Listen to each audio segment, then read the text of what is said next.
Hello friends, तो आज हम एक्सप्लेन करने वाले हैं साउथ की एक बहुत ही शानदार मूवी त्रायम को। तो चलिए शुरू करते हैं। तो कहानी की शुरुआत में हम एक रेडियो ऑपरेटर को देखते हैं जो रेडियो स्टेशन में कहती है कि हम में से ज्यादातर लोग रात को बहुत ही आम चीज समझते हैं, जहां कई सारे लोग रात में सोकर अपनी इस रात को बिता देते हैं। मगर गौर किया जाए तो रात दिन से भी ज्यादा जरूरी वक्त है। कई सारे लोगों की किस्मत इसी रात में बदल जाती है। इसके बाद हम सरोजा नाम की एक प्रोस्टिट्यूट को देखते हैं जो रात में तैयार होकर रेड लाइट एरिया में निकल जाती है, जहां रास्ते में सरोजा ऑटो वाले से कुछ देर बातें भी करती है। बातों ही बातों में ऑटो वाला उसे उसके स्थान पर छोड़ देता है। रिक्शे वाला समझ चुका था कि सरोजा एक प्रोस्टिट्यूट है। इसके बाद हम 5 लफंगे दोस्तों को देखते हैं जो कार से पूरे शहर में घूम रहे होते हैं। उसी दौरान इनमें से एक लड़के को अंजलि नाम की एक लड़की का कॉल आता है। वो लड़का अपने दोस्तों को कॉल दिखाते हुए कहता है, देखो अभी भी मैं अंजलि का कॉल नहीं उठाऊंगा, मैं तो सीधे अंजलि से पैसे लेने जाऊंगा। इन लड़कों में से सूरज नाम का लड़का ड्राइविंग कर रहा होता है और हमें पता चलता है कि वो अंजलि का बॉयफ्रेंड है। मगर यहाँ क्या चल रहा है ये हमें आगे पता चलेगा। इसके बाद हम डेविड नाम के एक स्मगलर को देखते हैं जो होटल में एक आदमी से मिलने आया होता है। वो आदमी डेविड को एक बैग देकर उस बैग को कहीं पहुँचाने का काम लेता है। डेविड भी उस बैग को लेकर निकल पड़ता है। इसके बाद हम एल्सा नाम की एक लड़की को देखते हैं जो रात में तैयार हो रही होती है। वहीं एल्सा की दोस्त मीरा उससे पूछती है, तुम कहाँ जा रही हो? एल्सा मीरा से कहती है, बाहर मेरे काफी लोग इंतजार कर रहे हैं। अब एल्सा बाहर जाने के लिए पूरी तरह से तैयार हो चुकी थी। इसके बाद मूवी के हीरो अशोक को दिखाया जाता है, जहां हम समझ पाते हैं कि अशोक किसी बहुत ही बड़ी समस्या से गुजर रहा है और इसी के चलते अशोक अपने दोस्त चंदू से एक गन लेता है। तभी अशोक को एल्सा का कुछ मैसेज आता है। मैसेज को देखते ही अशोक घबराते हुए वहाँ से निकल जाता है। इसके बाद विवेक नाम के आदमी को दिखाया जाता है, उसे भी एल्सा का कुछ मैसेज आता है। यहाँ विवेक की वाइफ देख लेती है कि विवेक के पास किसी लड़की का मैसेज आया हुआ है। विवेक की वाइफ को शक होता है कि कहीं विवेक का बाहर किसी से चक्कर तो नहीं चल रहा, कहीं विवेक कोई गलत काम तो नहीं कर रहा। मगर विवेक अपनी वाइफ को प्यार से समझा बुझाकर कमरे में सोने के लिए कह देता है। इसके बाद विवेक के पास एल्सा की साइड से कुछ वीडियोस भी आते हैं जिसमें विवेक और एल्सा इंटीमेट हो रहे होते हैं। अब इन वीडियोस और फोटोज के जरिए एल्सा विवेक को ब्लैकमेल कर रही होती है। वो उसे धमकाते हुए कहती है कि अगर तुमने मुझे पैसे नहीं दिए तो ये वीडियोस मैं तुम्हारी वाइफ को दिखा दूंगी। इसके बाद हम एल्सा के भाई को देखते हैं जो कार से कहीं जा रहा होता है। एल्सा का भाई अपने दोस्त से कहता है कि यार मुझे ऐसा लगता है कि मेरी बहन जरूर कुछ गलत कर रही है और मुझे उसे देखना है, क्योंकि कहीं वो किसी दिन कोई मुसीबत में ना फंस जाए।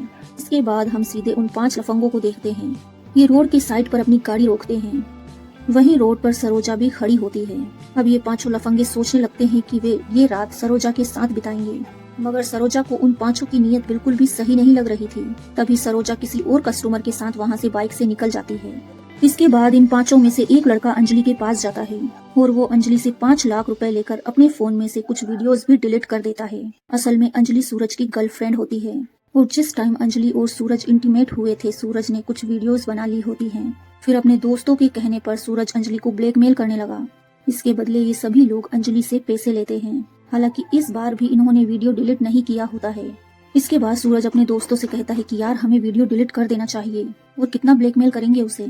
सूरज का दोस्त कहता है कि अरे तू पागल तो नहीं हो गया, ये पैसे कुछ ही टाइम चल पाएंगे, इसके बाद हम क्या करेंगे, पैसों की तो हमें फिर से जरूरत पड़ेगी। ये सुनकर सूरज को बिल्कुल भी अच्छा नहीं लगता। असल में सूरज अंजलि से प्यार करता है और अपने दोस्तों की वजह से बहकावे में आकर उसने ये गलत रास्ता चुन लिया। तभी वहाँ पर एल्सा आ जाती है और एल्सा की कार इन 5 की गाड़ी के बगल में आकर खड़ी हो जाती है। इसके बाद एल्सा अपनी कार को स्टार्ट कर वहाँ से आगे चल देती है। इसके बाद ये लोग भी पैसे लेकर बातें करते हुए गाड़ी से आगे निकल जाते हैं। अब उसी दौरान सूरज अंजलि के बारे में सोच रहा होता है कि मैं कितना गलत कर रहा हूँ अंजलि के साथ। इसके बाद ये 5 एक शॉप पर आकर कुछ सामान लेते हैं। तभी हम अशोक को उसकी गर्लफ्रेंड जैस्मिन के साथ वहीं देखते हैं। इसके बाद ये 5 लड़के यहाँ से कुछ सामान लेकर बिल पे करके वहाँ से आगे निकल जाते हैं। वहीं इन 5 में से 2 लड़के अंजलि और सूरज की प्राइवेट वीडियोस भी देख रहे होते हैं टाइम पास के लिए, और कमेंट्स कर रहे होते हैं कि यार ये अंजलि कितनी हॉट है। तभी इनकी कार के सामने एक लड़की आ जाती है। उस लड़की के अचानक से सामने आने की वजह से इन 5 की कार उसे टक्कर मार देती है। ये लोग बाहर आकर देखते हैं तो वो लड़की कोई और नहीं बल्कि एल्सा ही होती है, जिसे इन्होंने कुछ देर पहले ही देखा होता है। जोर की टक्कर की वजह से एल्सा की मौत हो चुकी थी। तभी वहाँ पर अशोक भी पहुँच जाता है।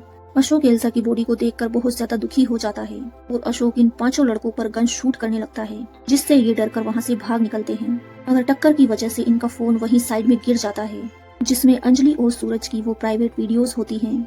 और जिस तरह से अशोक एल्सा की डेड बॉडी को देख रहा होता है, इससे यही समझ में आता है कि शायद एल्सा अशोक की गर्लफ्रेंड थी। इसके बाद कहानी 1 घंटे पहले फ्लैशबैक में जाती है, जहां ये पांचों दोस्त एक शॉप पर रुके थे, जहां अशोक और जैस्मिन थे। असल में अशोक जैस्मिन से हेल्प मांगने आया था। अशोक जैस्मिन से कहता है कि मैं कुछ टाइम पहले से एल्सा नाम की लड़की के साथ रिलेशन में हूँ, मगर कुछ टाइम पहले से ही एल्सा अपना रंग दिखाने लगी। वो मेरे और उसके साथ बिताए हुए प्राइवेट मोमेंट्स उन्हें लेकर मुझे ब्लैकमेल कर रही है और मुझसे बदले में पैसे मांगती है। अब अशोक जैस्मिन को ये बात इसलिए बता रहा होता है क्योंकि अशोक को पैसे की जरूरत थी। अगर जैस्मिन के पास भी पैसे नहीं होते तभी वहाँ पर वे 5 लड़के आ जाते हैं, जिन्हें अशोक कहता है कि शॉप बंद हो चुकी है, पर तब भी वे लड़के जबरदस्ती शॉप के अंदर आकर कुछ ड्रिंक्स लेकर वहाँ से चले जाते हैं। इससे अशोक के दिमाग में एक प्लान आता है। अशोक जैस्मिन से कहता है कि हम यहाँ शॉप लूटने का नाटक करेंगे, लाइट्स बंद करके मैं शॉप को लूट लूंगा, पैसे लेकर चला जाऊंगा, इससे मुझे पैसे मिल जाएंगे और तुम कुछ ही देर बाद पुलिस को कॉल करके यहाँ बुला लेना और पुलिस से कहना कि। और वे 5 लफंगे शॉप लूट कर चले गए। असल में अशोक शॉप लूटने का इल्जाम उन 5 लफंगों पर लगाना चाहता था, क्योंकि एक तो वो जबरदस्ती रात में दुकान में घुस गए और शक्ल से लफंगे भी लग रहे होते हैं। इसीलिए अशोक के दिमाग में ये प्लान आता है कि चोरी तो वो कर लेगा और इल्जाम उन 5 लफंगों पर लगा देगा। साथ ही जैस्मिन ये बता देगी कि उन 5 ने चोरी की। न चाहते हुए भी जैस्मिन को हाँ करना पड़ता है, क्योंकि जैस्मिन अशोक से प्यार करती थी और वो उसे प्रॉब्लम्स में नहीं देख सकती। तभी वहाँ दुकान के बाहर एल्सा कार से आती है और वो अशोक को ब्लैकमेल करते हुए उससे पैसे मांगती है। इसके बाद अशोक एल्सा को मेन हाईवे पर वेट करने के लिए कह देता है। कहता है कि मैं वहीं आकर तुम्हें पैसे दे दूंगा। अब प्लानिंग के हिसाब से अशोक शॉप के पैसे चुरा लेता है। वो शॉप का बहुत सारा सामान भी बिखेर देता है। इससे ऐसा लगेगा कि वो बहुत सारे लड़के ही चोरी करने आए थे। साथ ही वो जैस्मिन के हाथ पर एक छोटा सा कट भी मार देता है ताकि ये सारी चीजें नेचुरल लगे। अब पैसे लेकर अशोक हाईवे के लिए निकल पड़ता है, मगर तभी बीच रास्ते में अशोक को एल्सा की फ्रेंड मीरा का कॉल आता है। तभी अशोक को पता चलता है कि एल्सा अशोक के अलावा किसी और लड़के को भी ब्लैकमेल कर रही है, जो है विवेक।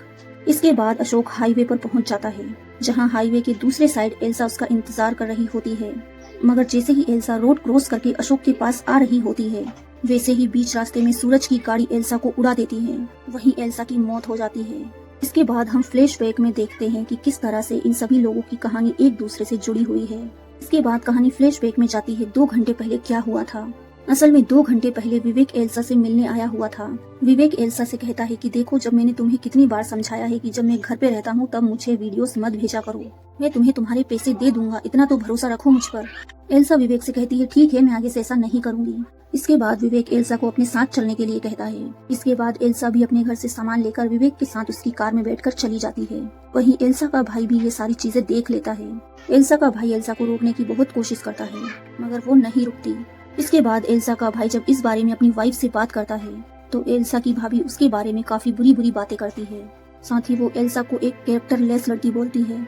इसके बाद हम विवेक और एल्सा को एक जगह इंटीमेट होते हुए देखते हैं, जहां से कुछ देर के बाद ही एल्सा वहां से काफी डरी हुई सी हालत में बाहर निकलती है। इसके बाद वो अपने भाई से कार की चाबी लेकर तुरंत ही कहीं और के लिए निकल जाती है। इसके बाद रास्ते में वो अशोक से मिलती है और वो अशोक को सेड्यूस करने के बहाने अशोक का पर्स चुरा लेती है। अब उस पर्स को लेकर एल्सा उसी जगह पर पहुंचती है जहां पर कुछ टाइम पहले एल्सा और विवेक इंटीमेट हुए थे, और वहां हम देख पाते हैं कि किसी का खून पड़ा हुआ है। इसके बाद एल्सा अपनी कार को उस जगह से जंगल की ओर ले जाने लगती है। इसी दौरान एल्सा की कार जंगल में पंचर हो जाती है। इसके बाद एल्सा पैदल चलकर हाईवे तक पहुंचती है। इसी दौरान एल्सा मीरा को कॉल करती है। इस दौरान एल्सा अपनी फ्रेंड मीरा को कॉल करके कहती है कि मैं विवेक से मिलने आई थी, तो शायद बीच रास्ते में अशोक ने देख लिया है मुझे। इसके बाद मीरा ये पूरी बात अशोक को बताती है। इससे अशोक समझ जाता है कि एल्सा उसके अलावा किसी और को भी ब्लैकमेल कर रही है। इसके बाद एल्सा हाईवे पर पहुंच जाती है और उसके बाद उसका एक्सीडेंट कैसे हुआ ये हमने देख लिया है। इसके बाद हम डेविड को देखते हैं, जो होटल से मिले हुए उस बैग को कहीं लेकर जा रहा होता है। मगर तभी अचानक से उसकी कार पर एक बड़ी सी कुछ चीज गिरती है, जिससे उसकी कार का सामने का कांच टूट जाता है। अब डेविड पूरी तरह से हैरान रह जाता है। उसे समझ ही नहीं आता कि अभी अभी क्या हुआ।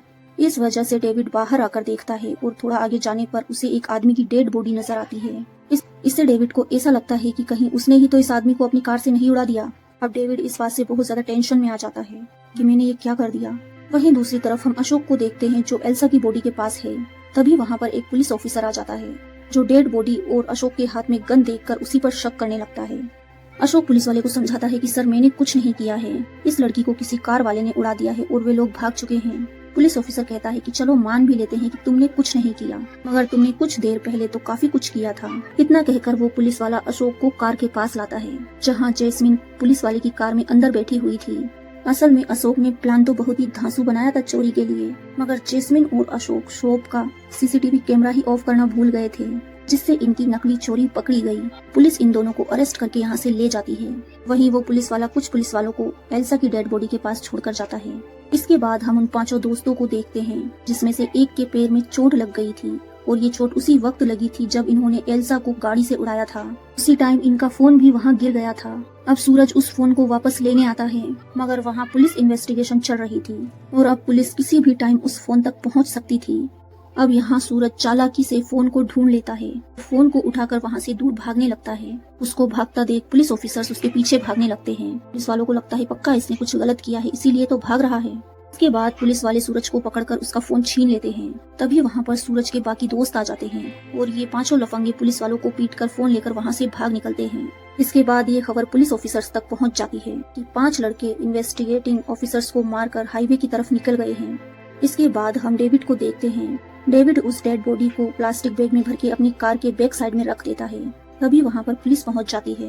अब पुलिस वाले डेविड की कार की हालत देखकर समझ जाते हैं कि यहाँ पर भी कुछ गड़बड़ी हुई है। तभी पुलिस देखती है कि कार की बैक साइड से खून बाहर आ रहा है। अब खोल के देखने पर पुलिस वालों को कार की बैक साइड में डेड बॉडी मिलती है, जो कोई और नहीं बल्कि विवेक की होती है। मगर ये कैसे हुआ, विवेक को किसने मारा और कब मरा, ये हमें अभी पता चलने वाला है। इसके बाद पुलिस ऑफिसर्स डेविड को भी अरेस्ट कर लेते हैं, जबकि डेविड उन्हें बहुत समझाता है कि ये सब कुछ मैंने नहीं किया, ये पता नहीं कहां से मेरी गाड़ी के सामने आया और मैं बहुत ज्यादा डर गया, इसीलिए मैंने इसे कार में रख लिया। मगर डेविड के पास अपनी बातों का कोई प्रूफ नहीं था, इस वजह से उसे भी अरेस्ट कर लिया जाता है। अब डेविड भी अशोक और जैस्मिन के साथ पुलिस की कार में बैठा था। इसके बाद कहानी फ्लैशबैक में जाती है, जहां हम देखते हैं कि विवेक एल्सा को पिकअप करके कहीं ले जा रहा होता है, जहां विवेक और एल्सा इंटीमेट भी होते हैं। इसी दौरान विवेक एल्सा को मारने की कोशिश करता है, क्योंकि एल्सा बार बार पैसे मांगकर विवेक को परेशान कर रही थी। इसी बीच दोनों में हाथापाई हो जाती है। तभी एल्सा के हाथ में एक लोहे की रोड आती है, जिससे वो विवेक को मारकर विवेक को खत्म कर देती है, और इसी वजह से एल्सा डरते हुए वहाँ से बाहर निकलती है। इसका कारण यही होता है क्योंकि उसने विवेक को मार दिया था। इसके बाद एल्सा कार लेकर घर वापस आने लगती है। घर आने से पहले एल्सा अशोक से मिली थी, साथ ही वो अशोक का पर्स चुरा लेती है। साथ ही वो मीरा को ये भी कहती है कि विवेक और मुझे अशोक ने देख लिया है, और एल्सा मीरा से ऐसा इसलिए कहती है ताकि आगे ये बातें मीरा अशोक को बता दे, क्योंकि असल में एल्सा अशोक की ही गर्लफ्रेंड है। अब एल्सा का ये प्लान था कि गुस्से में अशोक विवेक के पास आएगा, और जब विवेक उसे मरा हुआ मिलेगा तो अशोक उसे मारने के केस में फंस जाएगा, और अशोक इसमें पूरी तरह से फंस जाए और किसी का भी शक एल्सा पर न जाए। इसीलिए एल्सा ने अशोक का पर्स चुराकर विवेक की डेड बॉडी के पास पटक दिया होता है, और फिर वहाँ से वो निकल जाती है। मगर तभी उस जगह पर एल्सा का बड़ा भाई पहुँच जाता है, जो एल्सा को फॉलो कर रहा होता है। उसे पहले से ही शक था कि उसकी बहन कुछ तो गलत काम कर रही है। तभी एल्सा का भाई विवेक की डेड बॉडी को देखता है। अब वो समझ चुका था कि विवेक को एल्सा ने ही मारा है। वो सोचता है कि इन सब की वजह से एल्सा फंस सकती है। इसी वजह से एल्सा का भाई विवेक की डेड बॉडी को अपने साथ कार में ले जाकर ब्रिज से नीचे फेंक देता है, जो बॉडी सीधे डेविड की कार में जाकर गिरती है। इससे डेविड को ये लगता है कि उसने किसी को कार से उड़ा दिया। इसके बाद हम देखते हैं कि विवेक की डेड बॉडी को ऊपर से फेंककर एल्सा का बड़ा भाई किसी को बार बार कॉल कर रहा होता है, और वो कोई और नहीं बल्कि डेविड ही होता है जिसे वो कॉल कर रहा है। असल में ये डेविड एल्सा का दूसरा भाई होता है। यहाँ हमें पता चलता है कि एक भाई ने अपनी बहन को बचाने के चक्कर में अपने दूसरे भाई को मर्डर केस में फंसा दिया, मगर जानबूझकर नहीं। इस तरह से विवेक की मौत हो जाती है और डेविड बिना कुछ किए ही इस केस में फंस जाता है। आगे पुलिस उन 5 लफंगों को भी अरेस्ट कर लेती है। अब उन्हें भी जेल हो जाती है। यहाँ हम देख पाते हैं कि अशोक और जैस्मिन झूठी चोरी के लिए पकड़े गए। वे 5 लफंगे पुलिस से झगड़ने के चक्कर में पकड़े गए। अगले दिन हम देखते हैं कि विवेक की वाइफ उसके घर में इंतजार कर रही होती है कि विवेक कब आएगा। दूसरी तरफ अंजलि देख पाती है कि उन 5 लड़कों ने एक लड़की को गाड़ी से उड़ा दिया, जिस वजह से वे अरेस्ट हो चुके हैं। इस बारे में जानकर अंजलि बहुत खुश भी होती है। अंजलि तो अब खुश होती है क्योंकि वो इन सब लड़कों से बच जाती है। अगर यहाँ डेविड बिना किसी वजह से फंस जाता है। मूवी कैसी लगी कमेंट्स में जरूर बताइए। Thanks for watching.